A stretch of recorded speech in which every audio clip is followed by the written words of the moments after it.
BBC বাংলার সান্ধ্য অধিবেশন প্রবাহতে আপনাদের স্বাগত। আজ আপনাদের সাথে লন্ডন স্টুডিও থেকে আছি মানসী বড়ুয়া। বাংলাদেশের সর্বশেষ গুরুত্বপূর্ণ আপডেট সংবাদে আপনাকে স্বাগত। শুরুতেই সংবাদ শিরোনাম, পরে বিস্তারিত। প্রথমেই জানাবো আমাদের হাতে থাকা সর্বশেষ গুরুত্বপূর্ণ সবথেকে তাজা আপডেট সংবাদ। সীতাকুণ্ডে সন্ত্রাসীদের হামলায় র্যাব কর্মকর্তা নিহত, আশঙ্কাজনক ৩। চট্টগ্রামের সীতাকুণ্ডে অভিযান পরিচালনা করার সময় র্যাবের সদস্যদের লক্ষ্য করে গুলি চালিয়েছে সন্ত্রাসীরা। এই ঘটনায় র্যাবের কর্মকর্তা নিহত হয়েছে। এছাড়াও ৩ জনেরও গুলি লেগেছে, তাদের অবস্থাও আশঙ্কাজনক। এই ঘটনার পর সেখানে অতিরিক্ত সেনাবাহিনী এবং পুলিশ সদস্যদের মোতায়েন করা হয়েছে। পরিস্থিতি মোকাবেলা করছে সেনা সদস্যরা। এরপর জানাবো জামাতের নায়েবে আমিরকে শোকজ।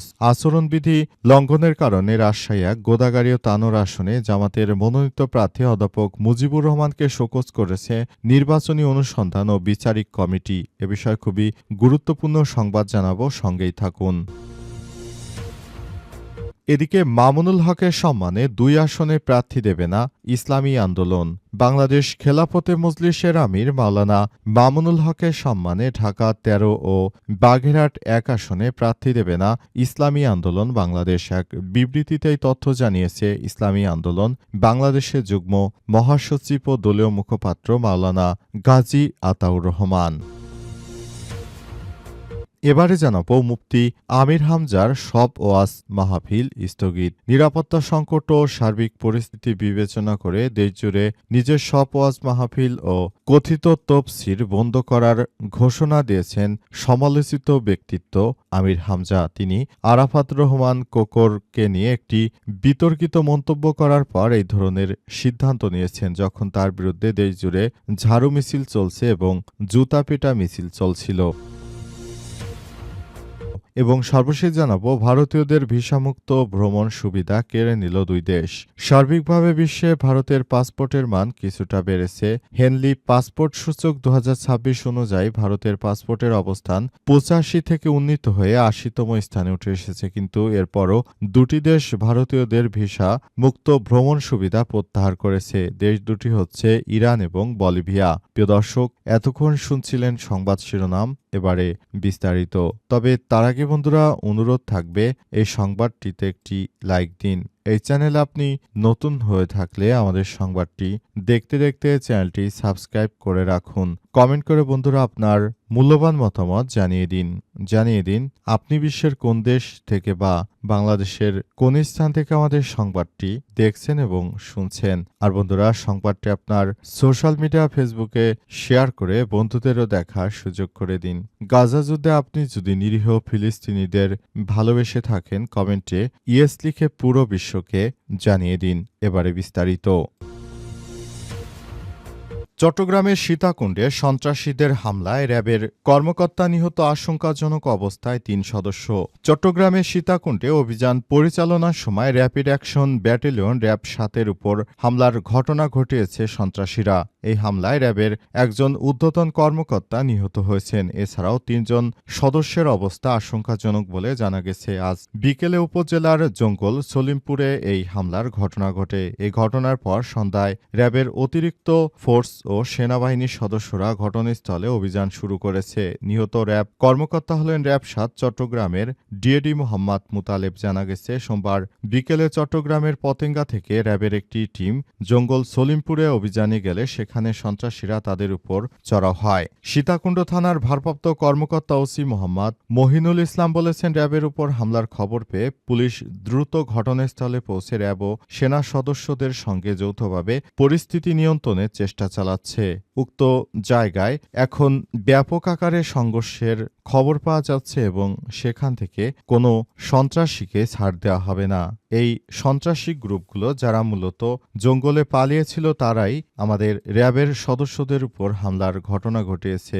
বিভিন্ন জায়গায় ঘাপটি মেরে আছে অস্ত্রধারী সন্ত্রাসীরা। এই সন্ত্রাসীদেরকে আটক করা হলেও বিএনপির কিছু আইনজীবীরা তাদেরকে জামিন করিয়ে নিচ্ছে। এটা বাংলাদেশের জন্য অত্যন্ত দুঃখজনক যে হাদিকে হত্যার ঘটনায়ও এমন বিএনপির এই আইনজীবীরা কিন্তু তাদেরকে জামিন করিয়েছিল, কিন্তু বিএনপির পক্ষ থেকে এসব বিষয় নিয়ে কোনো কোনো কথাই বলা হয়নি। উক্ত বিষয়গুলো নিয়ে জানানোর পরই আসলে নতুন করে এই ধরনের সমস্যা সামনে আসতে থাকে।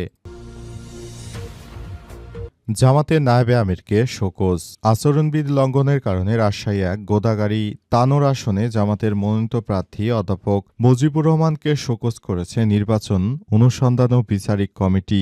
অধ্যাপক মুজিবুর রহমান জামাত ইসলামের কেন্দ্রীয় কমিটির নায়েবে আমির, তার বিরুদ্ধে বিচারিক কমিটি হোয়াটসঅ্যাপের মাধ্যমে আচরণবিধি লঙ্ঘনের একটি অভিযোগ পাওয়া গেছে। কমিটির হয়ে রাজশাহী যুগ্ম জেলা ও দায়রা জজ প্রথম আদালতের বিচারক মোসাম্মদ কামরুন্নাহার কারণ দর্শানোর এই নোটিশটি পাঠায়। বেলা 11:30 অধ্যাপক মুজিবুর রহমানকে যুগ্ম জেলা ও দায়রা জজ প্রথম আদালতে সশরীরে হাজির হয়ে বিষয় ব্যাখ্যা দিতে নির্দেশ দেওয়া হয়েছে। কারণ দর্শানো নোটিশে বলা হয়েছে, অধ্যাপক মুজিবুর রহমান উপস্থিতিতে গোদাগাড়ির ঋষিকুল ইউনিয়নের 1 নম্বর ওয়ার্ডের এক উঠান বৈঠকে বিরোধী দলের বিরুদ্ধে বিদ্বেষমূলক বক্তব্য প্রদান করা হয়েছে এবং প্রকাশ্যে দাঁড়িপাল্লা প্রতীকে ভোট প্রার্থনা করা হয়েছে। এই ভিডিও বিভিন্ন সামাজিক যোগাযোগ মাধ্যমে প্রচার করা হচ্ছে। এটি কোনোভাবেই গ্রহণযোগ্য বিষয় হতে পারে না, কারণ এখন পর্যন্ত নির্বাচনের প্রচারণা চালানোর ব্যাপারে তাদেরকে কোনো নির্দেশনাই দেওয়া হয়নি। সুতরাং এত আগে কিভাবে তারা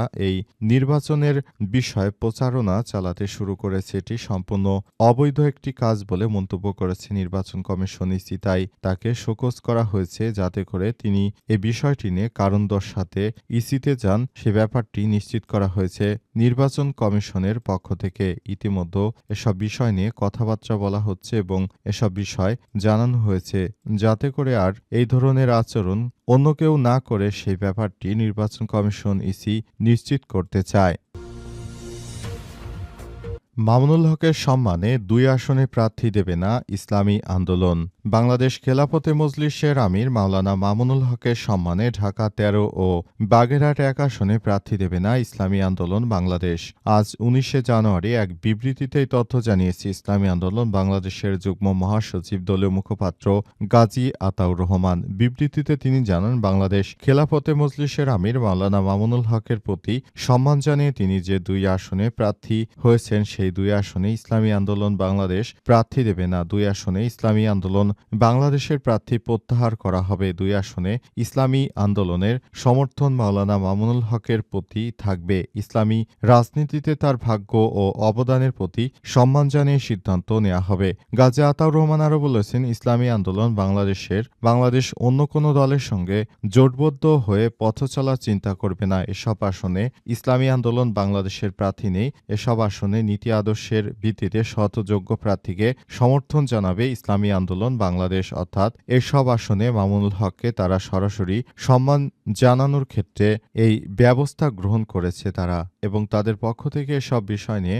নিশ্চিত করে বলা হয়েছে যে সব আসনে মূলত এই ধরনের কর্মকাণ্ড যেন না হয়, সেজন্য সবাইকে এ বিষয় নিয়ে নিশ্চিত করা হয়েছে এবং সবাইকে এসব বিষয়ে আরও দেখভাল করার বিষয়টি জানানো হয়েছে, যাতে করে তারা যথাযথ ব্যবস্থা গ্রহণ করতে পারে। মুফতি আমির হামজার সব ওয়াজ মাহফিল স্থগিত। নিরাপত্তা সংকট দেশের সার্বিক পরিস্থিতি নিয়ে মাওলানা আমির হামজা তিনি ইতিমধ্যেই আসলে তার সমস্ত ওয়াজ মাহফিলের বিষয়টি স্থগিত করেছেন। তিনি যে ধরনের কথাবার্তা বলেন ওয়াজ মাহফিলে, মাঝে মাঝে একবার ভারতের দক্ষিণের চিত্রনায়িকা রেশমিকা মান্দনা তাকে নিয়ে একবার কথা বলেছেন, তার ফেস নাকি কত ভালো ইত্যাদি নানা রকম উচ্ছৃঙ্খল মন্তব্য করেছেন এই মাওলানা।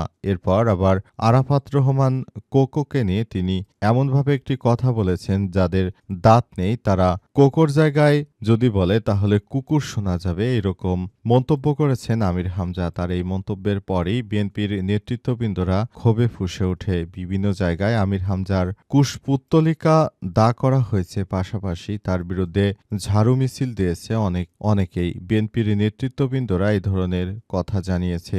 আমির হামজা কুষ্টিয়ার আলোচিত একজন মাওলানা, কিন্তু মাঝে মাঝে তার কথাবার্তায় এমন বিভ্রান্তিকর শব্দ শোনা যায় যেটা সবার জন্য আপত্তিকর। এই ধরনের কর্মকাণ্ডের ফলে মাওলানার বিরুদ্ধে সবাই ক্ষোভে ফুঁসে উঠেছে। তিনি একজন মাওলানা হয়ে এই ধরনের উদ্ভট বক্তব্য থেকে তার বেরিয়ে আসা উচিত, কারণ জামাত ইসলামের নেতৃত্ববৃন্দদের এই ধরনের অশালীন মন্তব্য কোনোভাবেই খাটে না।